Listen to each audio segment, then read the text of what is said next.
God is speaking about the passion for Christ, the passion for Christ.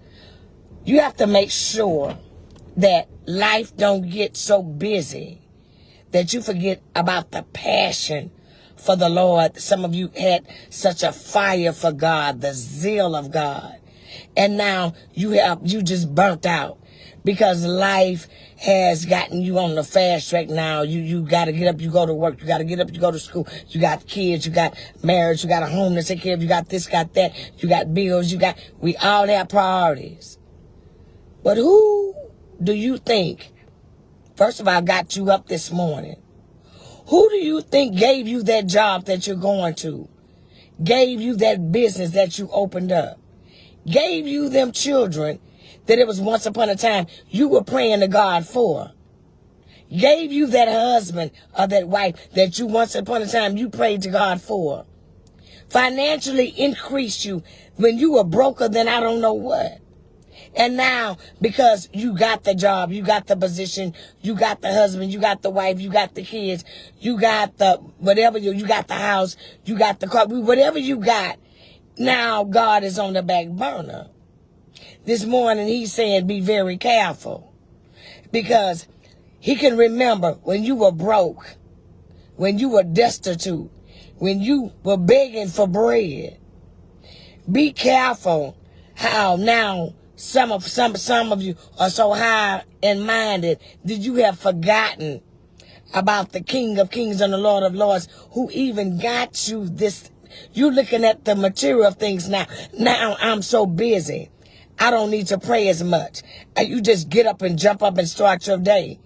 And for when you used to be on your knees, you used to be travailing for the things of God, for the breakthroughs that now you're getting. You don't need them no more because, well, I'm a big I now.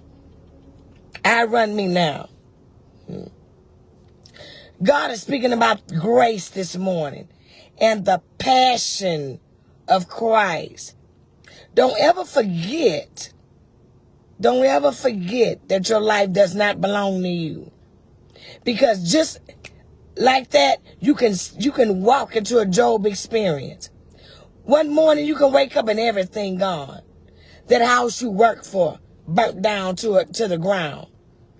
You know, that woman, that wife, that husband that you take for granted now, the one that God gave you, all of a sudden you think they going out as a regular day and they don't come back because they've been in a car accident or something has happened. And you too left angry. He's talking about the passion, the grace of God, the prayers that we don't pray anymore when we get up in the morning. Oh, he's speaking this morning. When you go to bed, you just go to bed. You too tired. I don't have time to pray. But you used to pray when you didn't have nothing. God, I need you to send somebody, so I'm hungry today. Lord, I don't know how I'm going to pay my light bill. Lord, I'm getting put out. Lord, can you just touch the heart of somebody to come help me financially? Lord, I need a job. Lord, bless me. Lord, do you hear me? Do you see me? And he answered your prayers and he came through. And now that you are equipped with what you need, we don't need him anymore. We don't need God anymore like we used to. But let you get hit. Let you get hit. Then it's on your knees again. We should live a lifestyle of prayer and worship unto God. It is very dangerous to play Russian roulette. And we need him when we need him, when something go wrong. But what about when everything is okay? When about it ain't nothing right? When everything go, you are always to pray. Let me tell you something about the secret place. In the secret place, that's when you put your flesh on the altar. Lord, burn up everything in me that's not of your spirit. Burn up everything that's nasty, that's defiled. Burn up my way of thinking, my way of living. Burn up what's not right in my spirit. I'm tired, I'm dry, I'm barren. When don't you know in the secret place where you are broken and barren, that's when he builds you up before kings. That's when he builds you up before men. That's when he makes your name great, when you get from the secret place. It's what you lay on the altar before God. And then when he raised you up, oh my God, how great does he make your name, because you are making him great in the earth, in the secret place. Don't go to God when you're dry and destitute, like he's your only option. He's not an option at all. Don't make him an option when nothing else go wrong. You know what? His grace is sufficient when you didn't have anything. His grace is sufficient that you got everything you need. Don't ever forget when we used to be who we used to be. Some of you have been to jail. You out free and you living a well-endowed life now. You used to be so broke it wasn't even funny. Now you well-equipped financially.